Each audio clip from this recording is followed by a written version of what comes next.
천국은 하나님께서 우리에게 약속하신 참된 소망입니다. 그러나 모든 사람이 그곳에 들어가는 것은 아닙니다. 성경은 천국에 들어가는 사람의 모습을 분명히 알려줍니다. 신앙은 단순히 교회에 다니는 습관이나 종교적인 행위로 끝나는 것이 아니라 하나님을 향한 진실한 믿음과 삶의 태도로 드러납니다. 우리는 때때로 세상의 기준에 따라 성공과 실패를 판단하지만 하나님은 천국 백성의 기준을 전혀 다르게 말씀하십니다.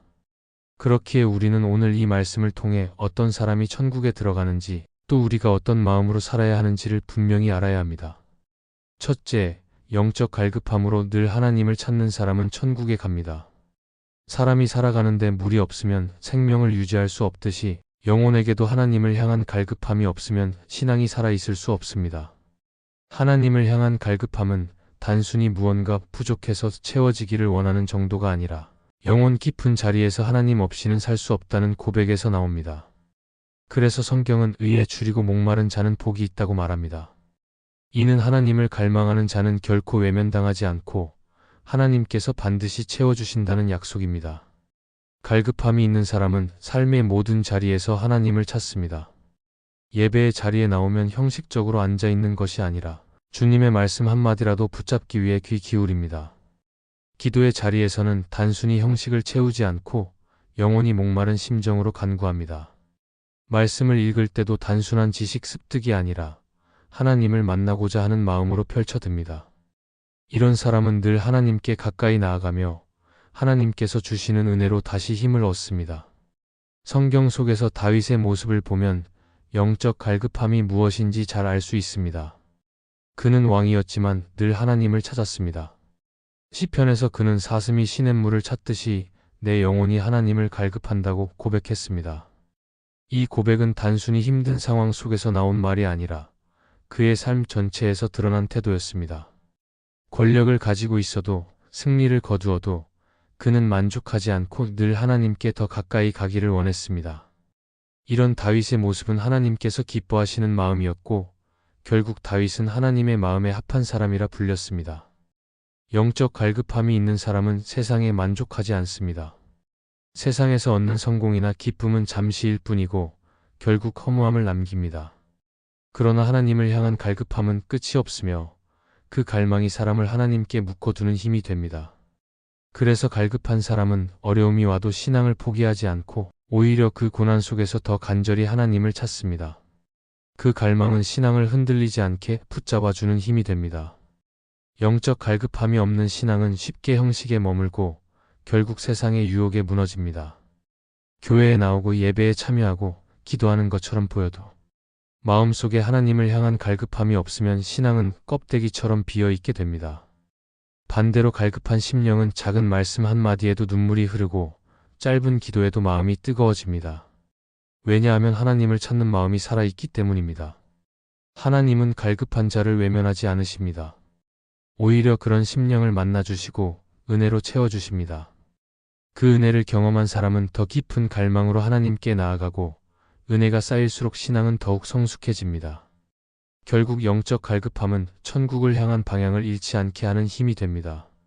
하나님을 향한 갈망이 있는 자는 이 땅에서 하나님을 경험하며 살 뿐 아니라 마지막 날 반드시 하나님 나라에 들어가게 될 것입니다. 그러므로 우리는 늘 자신의 마음을 점검해야 합니다. 내 안에 하나님을 향한 갈급함이 살아있는지, 말씀과 기도를 사모하는 갈망이 여전히 있는지 돌아봐야 합니다. 만약 그 마음이 식어 있다면 하나님께 다시 은혜를 구해야 합니다. 하나님은 구하는 자에게 주시고 찾는 자에게 만나주시는 분이십니다. 영적 갈급함으로 늘 하나님을 찾는 사람, 그 사람은 이 땅에서도 은혜를 누리며 영원한 천국의 생명을 약속받게 됩니다. 둘째, 언제나 깨어 기도하는 사람은 천국에 갑니다. 기도는 단순히 신앙생활의 한 부분이 아니라 하나님과의 관계를 이어주는 호흡과 같습니다. 사람이 숨을 쉬지 못하면 생명을 유지할 수 없듯이 신앙도 기도가 없으면 살아있을 수 없습니다. 기도는 하나님께 우리의 마음을 올려드리고 동시에 하나님의 뜻을 받아들이는 자리입니다. 그렇기에 예수님께서도 제자들에게 늘 깨어 기도하라고 말씀하셨습니다. 기도하는 사람은 하나님과 늘 연결되어 있기 때문에 믿음을 지킬 수 있고 그 길의 끝은 반드시 천국으로 이어집니다. 깨어 기도한다는 것은 단순히 일정 시간에만 무릎을 꿇는 것을 의미하지 않습니다. 삶의 모든 순간 속에서 하나님의 뜻을 구하고 모든 상황을 하나님께 맡기는 태도를 뜻합니다. 일이 잘 풀릴 때도 교만하지 않고 기도로 감사하며 어려움이 닥칠 때도 원망하지 않고 기도로 도움을 구합니다. 기도는 상황을 바꾸는 힘이기도 하지만 더 중요한 것은 우리의 마음을 변화시키는 힘입니다. 기도하는 사람은 세상에서 흔들리지 않고 천국을 향한 믿음의 걸음을 끝까지 지켜나갑니다. 성경에서 다니엘의 모습은 깨어 기도하는 삶이 어떤 것인지 잘 보여줍니다. 그는 이방 나라의 높은 지위에 있었지만 하루 3번씩 하나님께 기도하는 습관을 놓치지 않았습니다. 다니엘을 시기하던 사람들이 그 기도를 문제 삼아 그를 사자굴에 던졌지만 하나님은 기도하는 자를 지켜주셨습니다. 다니엘의 삶은 기도가 단순히 위기에서 빠져나오는 수단이 아니라 평생의 습관이자 하나님과 동행하는 길임을 보여줍니다. 기도는 어떤 상황에서도 천국을 향한 믿음을 굳게 붙들게 합니다. 깨어 기도하는 사람은 사탄의 유혹을 이길 수 있습니다. 예수님께서도 제자들에게 시험에 들지 않도록 깨어 기도하라고 하셨습니다. 기도하지 않으면 쉽게 세상의 유혹에 휘둘리고 작은 문제에도 믿음이 흔들립니다. 그러나 기도로 깨어있는 사람은 영적인 눈이 열려 있어 사탄의 괴계를 분별할 수 있습니다. 마음이 지치고 연약해져도 기도로 다시 힘을 얻게 되고 하나님의 뜻을 따라 살아갈 수 있는 용기를 얻게 됩니다.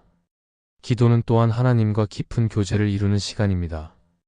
기도를 통해 우리는 하나님을 단순히 멀리 계신 분이 아니라 가까이 계시며 우리의 마음을 아시는 아버지로 경험합니다. 이런 교제는 천국을 미리 맛보는 것과 같습니다. 하나님과 함께 나누는 기도의 시간은 세상이 줄 수 없는 평안과 기쁨을 주며 그 은혜가 삶을 이끌어 갑니다. 그래서 기도하는 사람은 이미 이 땅에서 천국의 삶을 살아가는 것입니다. 기도는 우리의 한계를 넘어 하나님의 능력을 붙잡게 합니다. 우리가 할 수 없는 문제를 기도로 올려드릴 때 하나님이 역사하시고 우리의 부족함을 채워주십니다. 그래서 기도하는 사람은 절망 속에서도 소망을 품고 두려움 속에서도 담대함을 얻게 됩니다. 기도는 단순한 종교적 행위가 아니라 하나님의 능력을 경험하는 길이며 천국을 향한 믿음을 굳건히 붙드는 힘입니다. 깨어 기도하는 사람은 결국 믿음으로 끝까지 승리합니다. 기도하는 삶은 세상의 시선에서는 때로 무의미해 보일지 몰라도 하나님은 그 기도를 다 들으십니다. 눈물로 드린 기도, 작은 신음 같은 기도까지도 하나님은 기억하시고 응답하십니다. 그 응답은 단순히 이 땅의 필요를 채우는 데 그치지 않고 우리의 영혼을 천국으로 인도하는 은혜가 됩니다. 그러므로 우리는 언제나 깨어 기도해야 합니다. 바쁘다고 기도를 미루지 말고 힘들다고 기도를 멈추지 말아야 합니다. 기도는 우리의 삶을 붙드는 줄이며 하나님께서 예비하신 천국으로 향하게 하는 길입니다. 언제나 깨어 기도하는 사람, 그 사람은 이 땅에서 하나님의 은혜를 경험하며 마침내 천국에서 영원한 생명을 누리게 될 것입니다. 셋째, 하나님을 두려워하며 경외하는 사람은 천국에 갑니다. 사람이 세상을 살아갈 때 무엇을 두려워하는지가 그 삶의 방향을 결정합니다. 어떤 이는 실패를 두려워하고 어떤 이는 사람들의 시선을 두려워하며 또 어떤 이는 물질을 잃을까 두려워합니다. 그러나 성경은 분명히 말씀합니다. 몸은 죽여도 영혼은 능히 죽이지 못하는 자들을 두려워하지 말고 오직 몸과 영혼을 능히 지옥에 멸하실 수 있는 하나님을 두려워하라고 하셨습니다. 이 말씀은 하나님을 경외하는 것이야말로 신앙의 가장 중요한 태도임을 보여줍니다. 하나님을 경외한다는 것은 단순히 무서워한다는 뜻이 아니라 하나님을 인정하고 존중하며 그분의 말씀에 순종하는 삶을 말합니다.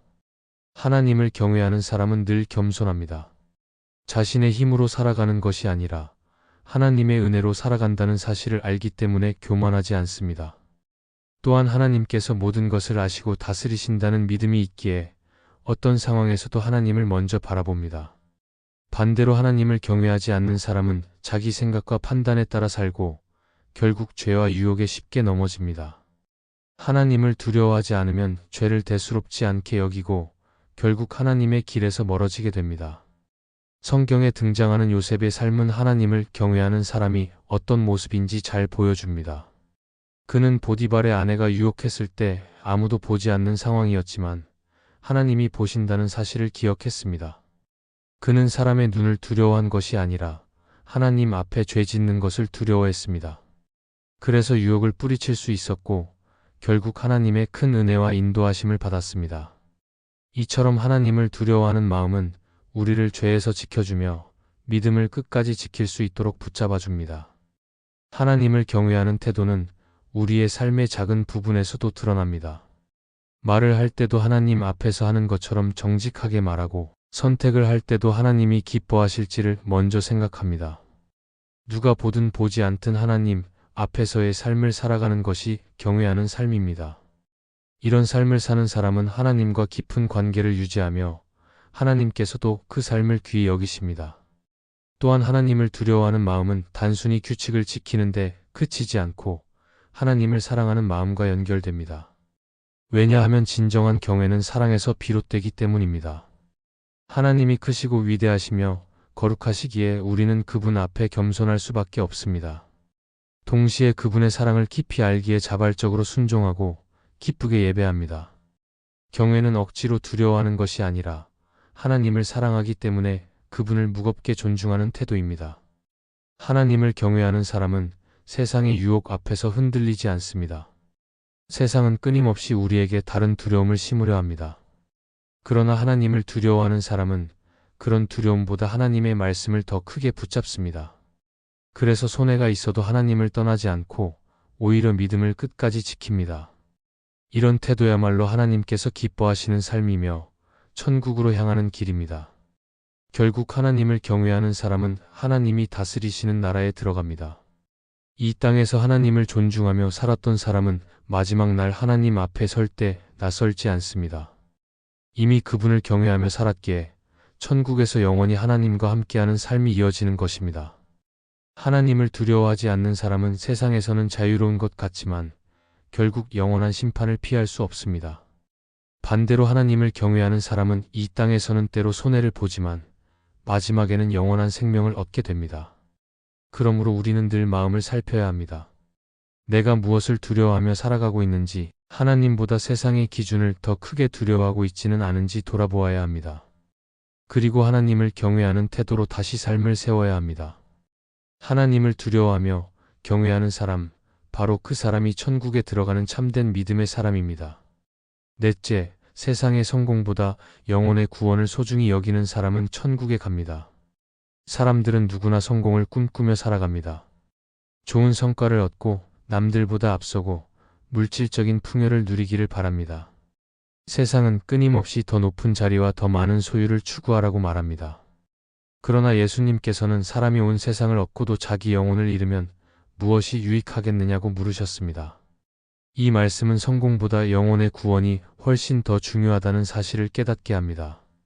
세상의 성공은 잠시이지만 영혼의 구원은 영원하기 때문입니다. 영혼의 구원을 소중히 여기는 사람은 우선순위가 다릅니다. 세상이 말하는 기준에 따라 사는 것이 아니라 하나님이 기뻐하시는 길을 먼저 택합니다. 물질을 얻을 기회가 있어도 그것 때문에 하나님을 떠나지 않고 명예를 얻을 수 있어도 하나님 앞에서 거짓을 선택하지 않습니다. 이런 사람은 겉으로는 손해보는 것 같지만 하나님께서는 그들의 믿음을 귀하게 보시고 하늘의 상급을 예비하십니다. 예수님과 함께 십자가에 달렸던 한 강도의 이야기는 이 진리를 잘 보여줍니다. 그는 세상에서 실패한 인생이었고 마지막 순간까지도 죄인으로 정죄받아 십자가에 매달렸습니다. 그러나 그는 마지막에 자신의 영혼을 예수님께 맡기며 주의 나라에 임하실 때 자신을 기억해 달라고 간구했습니다. 그는 세상의 성공은 아무것도 가지지 못했지만 영혼의 구원을 붙잡았고 예수님은 오늘 내가 나와 함께 낙원에 있으리라고 약속하셨습니다. 세상의 눈에는 실패자였지만 하나님 앞에서는 구원의 은혜를 얻은 사람이었습니다. 팀 켈러는 그의 책 하나님을 말하다에서 이렇게 말했습니다. 사람은 누구나 성공을 쫓지만 결국 그것은 무너지고 사라진다. 그러나 영혼을 하나님께 맡긴 사람은 결코 흔들리지 않는다. 이 말은 우리가 무엇을 붙잡아야 하는지를 분명히 알려줍니다. 성공은 무너질 수 있지만 하나님께서 주시는 구원은 결코 사라지지 않습니다. 세상의 성공을 더 중요하게 여기는 사람은 결국 그것에 매여 살 수밖에 없습니다. 그러나 성공은 늘 불안정을 동반합니다. 이미 얻은 것도 잃을까 두렵고 더 얻기 위해 끊임없이 애써야 합니다. 하지만 영혼의 구원을 소중히 여기는 사람은 다릅니다. 그는 가진 것이 많아도 그것에 매이지 않고 적어도 불안하지 않습니다. 왜냐하면 자신의 영혼이 하나님 안에서 안전하게 지켜지고 있다는 사실을 알기 때문입니다. 또한 영혼의 구원을 소중히 여기는 사람은 자신만의 구원에 머물지 않고 다른 이의 구원도 귀하게 여깁니다. 복음을 전하고 아직 하나님을 알지 못하는 이들을 위해 기도하며 구원을 위해 수고합니다. 왜냐하면 그에게 가장 중요한 가치는 영혼이기 때문입니다. 이런 삶은 하나님께서 크게 기뻐하시고 천국의 상급으로 이어집니다. 결국 천국에 들어가는 사람은 세상의 성공보다 영혼의 구원을 붙든 사람입니다. 세상에서는 초라해 보일지라도 하나님은 그 믿음을 귀하게 여기십니다. 마지막 날에 하나님은 세상의 성공을 묻지 않으시고 우리의 영혼이 구원 안에 있었는지를 물으실 것입니다. 그러므로 우리는 날마다 스스로에게 물어야 합니다. 나는 세상의 성공을 붙들고 있는가? 아니면 영혼의 구원을 붙들고 있는가? 영혼을 소중히 여기는 사람은 이 땅에서도 평안을 누리고 마침내 천국에서 영원한 생명을 누리게 될 것입니다. 하나님께서 우리에게 주신 가장 큰 선물은 천국의 약속입니다. 그러나 그 길은 아무나 가는 길이 아니라 하나님을 향한 믿음과 삶으로 응답하는 사람에게 열려 있습니다. 영적 갈급함으로 늘 하나님을 찾고 깨어 기도하며 하나님을 두려워하고 경외하며 세상의 성공보다 영혼의 구원을 소중히 여기는 사람은 이 땅에서부터 천국의 삶을 맛보고 마침내 하나님 나라에 들어가게 됩니다. 세상은 끊임없이 다른 가치들을 앞세우며 우리를 흔들지만 천국을 소망하는 사람은 흔들리지 않고 하나님께 시선을 고정합니다. 하나님께서는 그런 삶을 결코 외면하지 않으시며 끝까지 믿음을 지킨 자를 반드시 천국으로 인도하십니다. 그러므로 오늘도 우리의 마음을 점검하며 하나님께 더 가까이 나아갑시다. 그 길 끝에서 주님께서 예비하신 영원한 생명과 기쁨을 누리게 될 것입니다. 이 말씀이 마음의 은혜가 되셨다면 좋아요와 구독으로 함께 해주세요. 그리고 댓글에 아멘이라고 남겨주시면 하나님의 은혜가 더 많은 사람들에게 전해질 것입니다. 여러분의 삶 위에 하나님의 은혜가 언제나 함께 하시기를 바랍니다. 감사합니다.